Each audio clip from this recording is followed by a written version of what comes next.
I'm glad to invite you to Hana Talks. Hana Talks is a medium to convey various things. We walk through light discussion with various figures and walk with you to explore the extraordinary that you never imagined.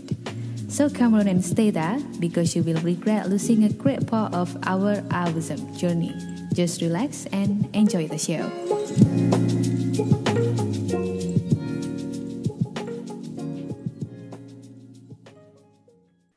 Hai, balik lagi bersama saya Dina Rahana di Hana Talks. Oke, topik hari ini bakalan seru banget. Kita punya satu special guest hari ini yang bakal bahas sesuatu yang seru, yang berbeda mungkin ya. Langsung aja aku sapa. Please welcome Mas Angga. Halo Mas Angga. Halo Mbak. Apa kabar nih? Baik. Alhamdulillah. Sehat-sehat. Gimana kabarnya Mbak? Baik juga nih, alhamdulillah Mas Angga. Terima kasih banyak waktunya ya, udah disempetin buat teman-teman Hana Talks, buat share di sini. Nah, sebelum kita mulai, boleh nggak sih memperkenalkan diri dulu? Ini Angga siapa? Oke, perkenalkan, Assalamualaikum warahmatullahi wabarakatuh. Waalaikumsalam. Saya Angga, saya co-founder dan CMO dari Kasir.id. Kasir.id itu apa, mungkin nanti sambil ngobrol kita jelasin kali ya. Oke. Gitu. Oke, Mas Angga dari Kasir.id. Oke, saya yakin semuanya udah pada denger nih ya, apalagi teman-teman pengguna dari Kasir.id. Oke, Mas Angga kesibukannya apa aja nih sekarang? Sekarang sibuknya ya lebih banyak buat ini Kasir sih. Kita sekarang lagi post COVID ini ada beberapa strategi yang harus disesuaikan. Jadi makanya kita lagi banyak untuk lebih ngatur strategi baru ini gimana supaya bisa lebih works lah. Gitu. Oke. Kita pengen tahu nih sebenarnya Kasir ini apa? Kasir. Nah, Kasir itu sebenarnya basicnya adalah kita berangkatnya dari kita ngelihatnya mungkin teman-teman udah pada tahu ya kalau UMKM itu kan kontribusinya besar banget buat Indonesia ya, gitu. Buat ekonomi Indonesia dia nyumbang 60% GDP Indonesia tuh dari UMKM. Terus penyerapan tenaga kerja dari UMKM itu sampai 97,8% gitu. Dan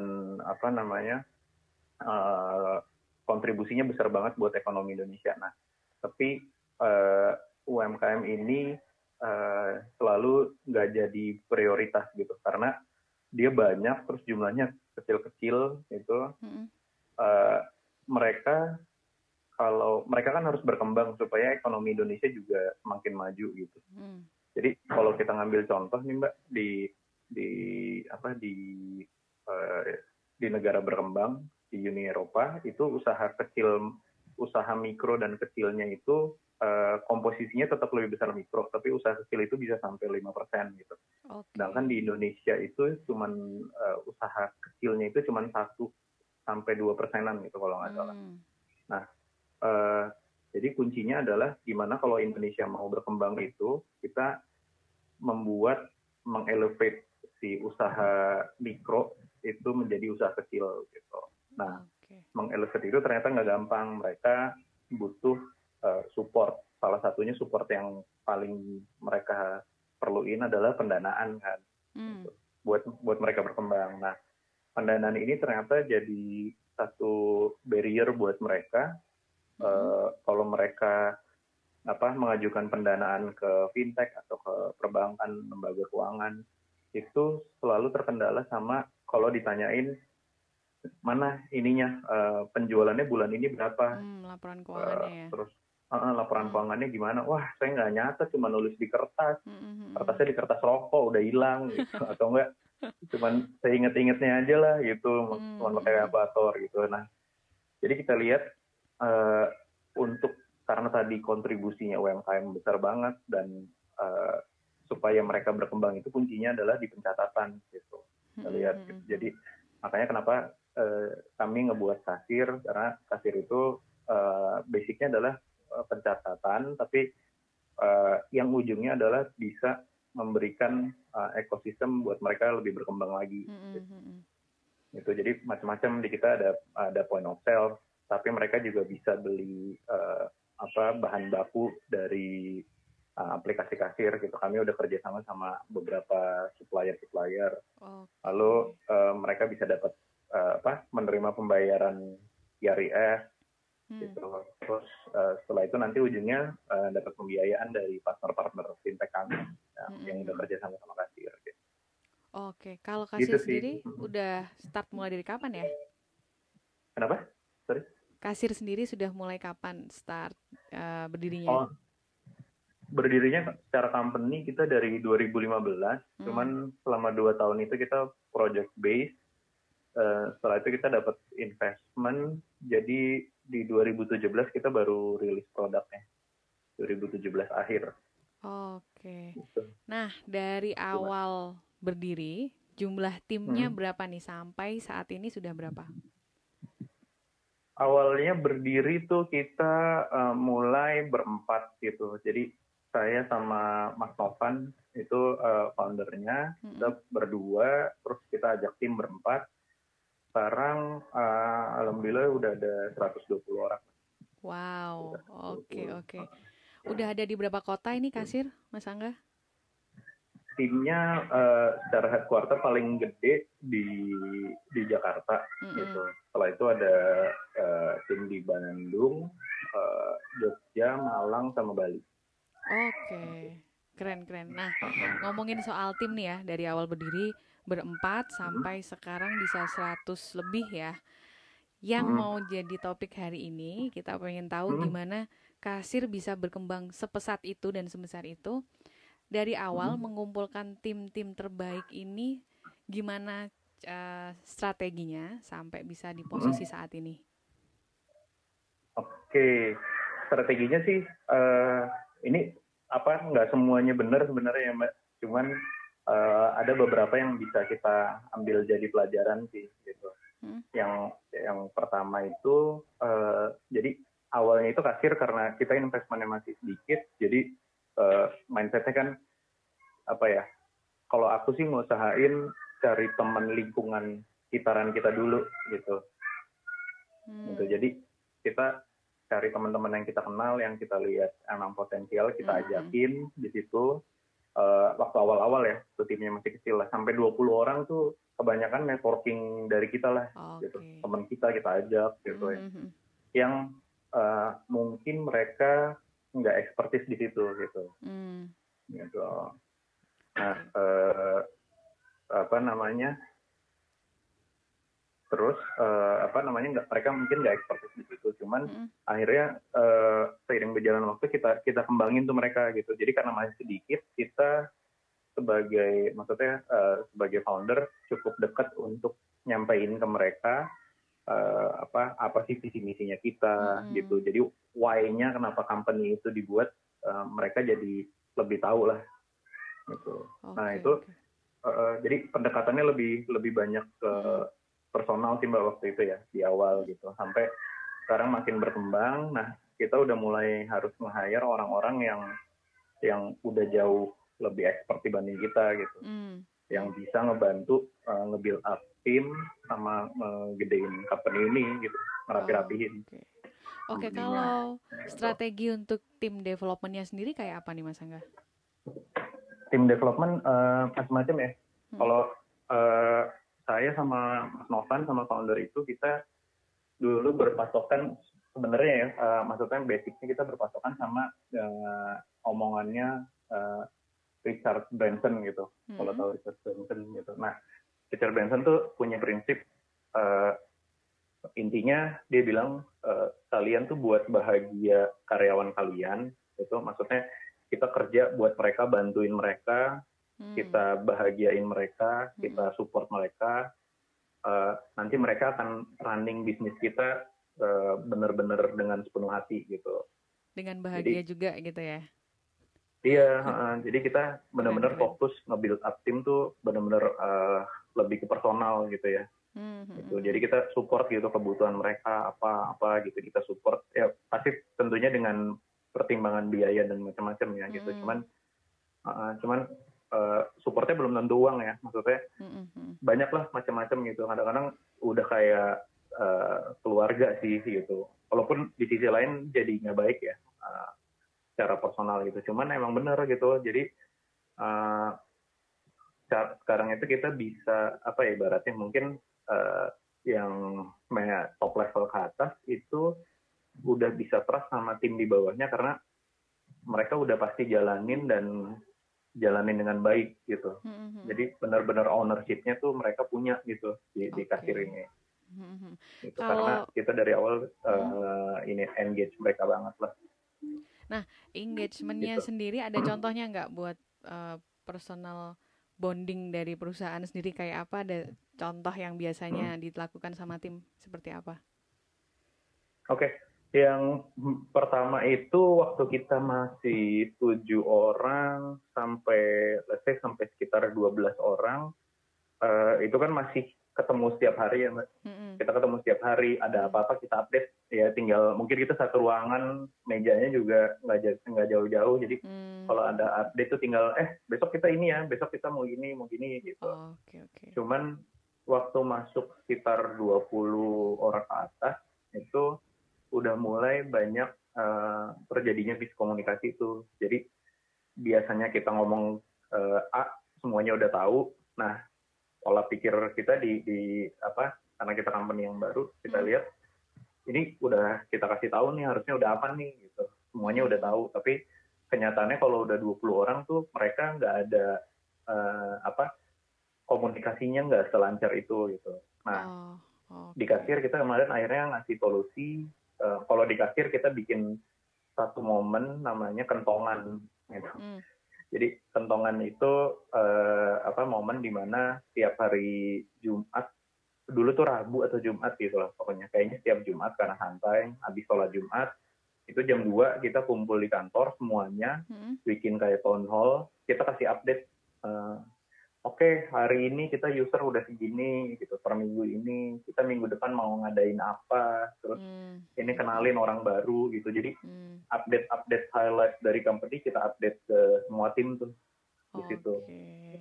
Jadi waktu kita lihat itu cara paling efektif, terus efisien, nggak harus keluar biaya karena langsung di kantor gitu. Jadi itu momen buat ngedeketin semua tim sih sebenarnya.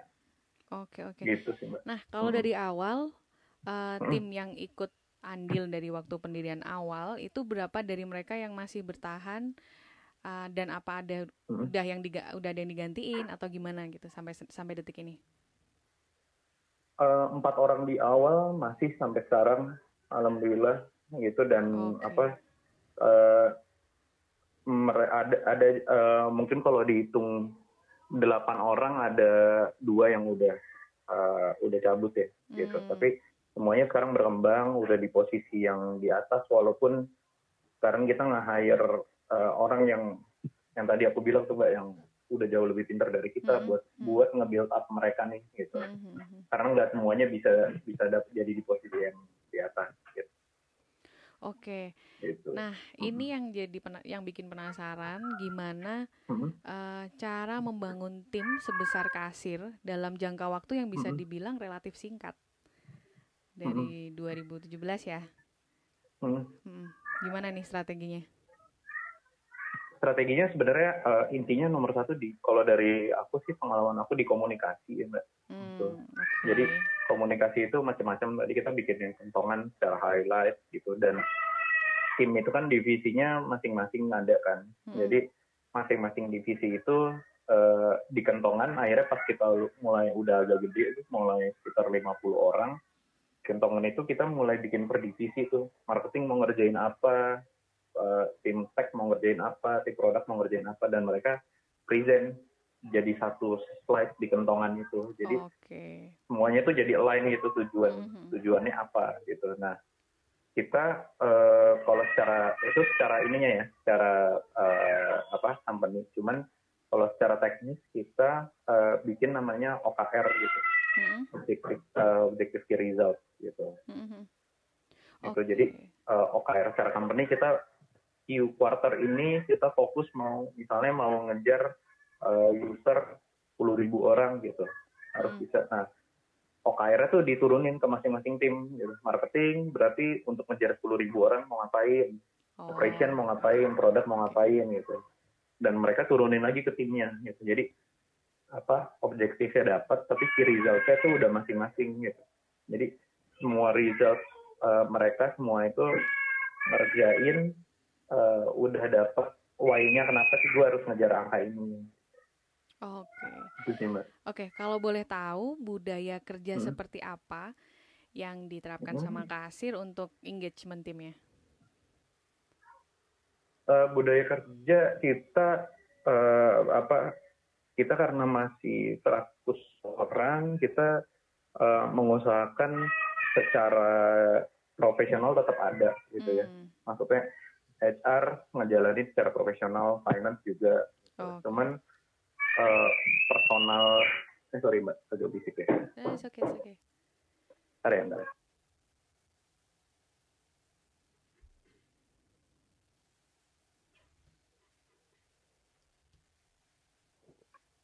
Oke, jadi kalau kita usahain tetap profesional gitu dari HR, dari finance gitu ya. Maksudnya semua SOP tetap berjalan gitu sesuai korporasi yang ada gitu. Cuman engagement ke tim itu kita lebih banyak untuk ngusahain lebih banyak komunikasi gitu. Makanya kita bikin beberapa event-event gitu, kayak tadi contohnya kentongan gitu. Terus event internal gitu. Setelah internal, lebih ke internal. Nah, terus semakin besar kasir, kita bikin macam-macam tuh, kayak misalnya ntar lagi 17-an, nah kita bikin event 17-an gitu. Dulu ya, sebelum COVID, gitu, bikin event di kantor. Terus kita juga ada namanya, jadi culture-nya kita kuatin gitu. Nah, di culture itu ada namanya kasir doa. Kasir doa tuh jadi sebulan sekali kita itu rame-rame ngundang anak yatim buat ngaji rame-rame. Terus yang non-muslim, tiap hari Jumat ada ruangan yang mereka bisa nyanyi-nyanyi di situ gitu. Terus ada juga momen yang kita ada juga namanya care Mbak Dinar. Jadi care pakai Q gitu karena kasir ya. Care-nya pakai Q. Jadi di care itu kita mereka sistemnya kayak asuransi gitu. Jadi semuanya setiap habis gajian HR announce kalau ini udah gajian, jangan lupa kalau yang mau ngumpulin di care dikumpulin gitu. Jadi semua ngumpulin tuh di situ. Terserah tuh berapa aja kan. Di pool jadi satu. Jadi nanti kalau ada yang kena musibah atau ada yang lagi sakit atau apa, itu kita disburse dari situ tuh. Jadi uang yang kita kumpulin rame-rame itu kita kasihin buat orang yang butuh. Kayak kemarin satpam kita ada yang ibunya masuk rumah sakit, terus ada juga OB kita yang sakit. Even kemarin ada tim data kita yang sempat masuk rumah sakit gitu. Nah itu kita bantu dari situ teman-teman. Selain dari insurance yang kita udah kasih, kita kita bikin care ini supaya ada mereka tuh berkontribusi antar tim ya. Oke. Gitu sih. Oke. Ini nih yang beberapa hal kayak gitu sih Mbak. Ini yang bikin penasaran ya. Kasir ini kan banyak bergelutnya dengan UMKM. Nah, kadang banyak banget startup yang agak sedikit sulit menyesuaikan cara supaya bisa engage dengan mereka. Nah, gimana nih Mas Angga dan tim kemudian mengarahkan kasir ini bisa bertahan untuk bisa engage dengan komunitas UMKM? Oke. Jadi yang pertama kita emang punya kita ada tim yang nge-handle komunitas gitu. Tadinya itu kita spesifik tuh timnya yang nge-handle komunitas tuh ada namanya tim community sendiri gitu. Tapi kita lihat komunikasi info-info yang didapat di user tuh akhirnya nyampe ke mereka, terus ke filter di mereka, masuk ke kita, ke internal, ke produk, ke tech, itu jadi udah ke filter lah. Jadi nggak full yang kita dapetin infonya. Akhirnya sekarang tuh kita punya grup di Telegram, di WhatsApp tuh mungkin ada berapa ya, ada lumayan lah, bisa sampai puluhan grup kayaknya sih. Itu grup komunitas masing-masing ini user kasir gitu. Jadi setiap mereka download, kita kirim email, kalau mau masuk grup klik link ini gitu. Nah mereka tuh masuk tuh kan ke grup, di situ ada tim produk, tim tech juga ada. Jadi isu-isu atau kebutuhan needs-nya si UMKM itu langsung kita dapat gitu. Itu secara online ya, itu yang kita lakuin pasca COVID gitu. Tapi dulu sebelum COVID offline-nya itu kita lakuin, jadi kita tuh setiap hari sekitar 2 minggu sekali atau sebulan sekali saya lupa, itu kita bikin namanya hari bersama mitra gitu. Jadi kan ada tim sales ya Mbak, kita namanya coach kan, tim coach itu yang keliling ke user gitu. Tiap hari emang kerjaan mereka keliling ke user, nanyain, ngajarin gitu, terus bantuin install. Nah kita ada namanya hari bersama mitra gitu, jadi semua tim itu harus ikut hari bersama mitra itu gitu. Even sampai si level juga harus ikut gitu. Jadi ganti-gantian tuh setiap Jumat batch 1 20 orang, siapa aja yang ikut gitu, naik motor udah ikut sama si salesnya tadi, sama si coach tadi gitu. Ganti-gantian tuh jadi tim produk, tim tech, apa OB gitu, semuanya jadi tahu nih kita ngapain sih, kita sebenarnya ke user tuh si tim sales ini ngapain sih, nawarin apa sih, ngajarin apa sih gitu. Jadi penyesuaiannya evaluasinya langsung gitu ya, bisa tahu. Tapi jadi semua tim tuh yang keliling gitu. Nah, selesai dari situ di-review apa aja tadi update-nya gitu. Jadi semuanya tuh merasa punya kontribusi terhadap produk yang dibuat gitu. Yang ujungnya nanti kita mau buat apa gitu, fitur apa yang kita mau buat. Oke. By the way, gitu. Mas, saya salah satu UMKM yang pakai kasir. Jadi buat pendengar Hana Talks semuanya, kasir tuh sangat-sangat membantu. Kita udah pakai berapa akun dari awal kasir. Dari awal 2017 ya sih. Thank you banget ya Mbak. Amin, bisa berkembang terus. Dari 2017 ya kita ketemu awal itu Mas Angga cerita memang masih 20-an timnya, benar nggak? Iya. Dan dari situ benar-benar. Udah mulai pakai kasir. Saya udah mulai pakai kasir dan di situ sudah mulai ribuan kok, sudah 1000-an lebih yang sudah pakai aplikasi kasir. Ingat banget ini perjuangannya Mas Angga dan teman-teman. Keren. Oke. Mbak Dinar nih disupport dari awal kita soalnya. Makasih banget loh Mbak. Sama-sama Mas. Saya juga berkat kasir pembukuan keuangan saya luar biasa rapi. Amin. Tapi benar-benar ini sih, benar-benar berguna buat teman-teman semua yang baru memulai bisnis atau pengen benahin bisnisnya lebih teratur ya, karena memang perkembangan sebuah bisnis itu dimulai dari record data, itu memang harus ada dan kita lebih gampang untuk mengevaluasi. Oke nih, Mas Angga, apa goal khusus Mas Angga nih buat kasir ke depannya, baik jangka pendek maupun jangka panjang? Goalnya yang pasti kita pengen sesuai visi kita pengen menciptakan, kalau visi kita namanya menciptakan kesempatan ekonomi yang sama buat UMKM melalui teknologi gitu.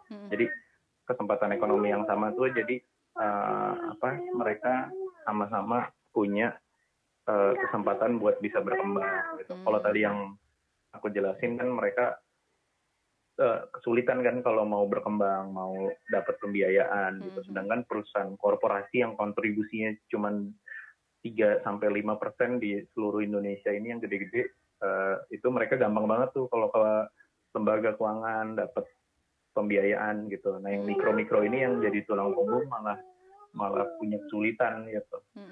Itu jadi harapannya kita bisa ngasih kesempatan ekonomi yang sama lah buat mereka. Amin. Oke. Ini ada pertanyaan pamungkas nih. Biar jadi insight semua pendengar Hana Talks. Dengar-dengar sebelum bukan sebelum. Jadi bentar, Mbak, ya. Bentar. Oke.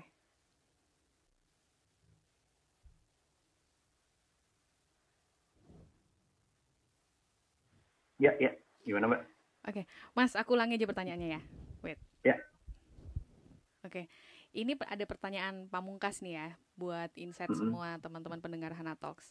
Jadi, apa sih yang membuat Mas Angga akhirnya memutuskan untuk mendirikan kasir? Nah, setahu kita, dulu kan Mas Angga sempat kerja nih ya jadi karyawan. Nah, gimana tuh? Dulu ini beda-beda ya, maksudnya bukan berarti jadi karyawan itu tidak baik atau ini ya. Cuman dulu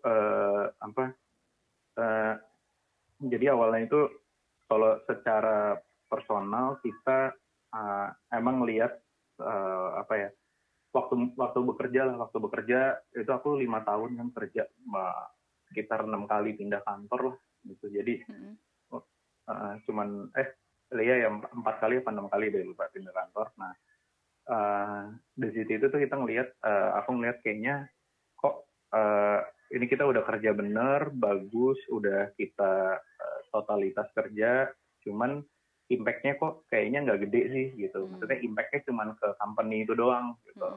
Kita benerin ke satu perusahaan gitu. Nah setelah itu kita lihat sih sebenarnya saudara-saudara, terus lingkungan sekitar gitu, kayak pedagang-pedagang ini sebenarnya butuh banyak yang dibantu karena mereka harus berkembang juga gitu kan. Nah dari situ kayaknya langsung kebetulan aku sama founder langsung kayak kita kayaknya harus bikin sesuatu yang bisa impactful ke banyak orang gitu. Ya salah satunya dan dibantu alhamdulillah momennya waktu itu emang digital lagi lumayan bagus gitu. Jadi adopsi teknologi, penetrasi digital di Indonesia tuh waktu itu momentumnya alhamdulillah pas banget lah buat berkembang gitu. Jadi kita lihat makanya kenapa kita fokus ke teknologi, bantuin pedagang-pedagang UMKM yang ujungnya bisa ngasih impact besar buat ekonomi Indonesia gitu. Memang gitu. Pak Haji ini keren banget ya. Mulia banget. Jadi pas meninggal tuh kalau ditanyain sama malaikat udah ngapain di dunia, saya udah bantuin banyak orang, banyak pedagang gitu. Iya. Sudah berapa orang nih? Udah puluhan ribu ya, lumayan lah.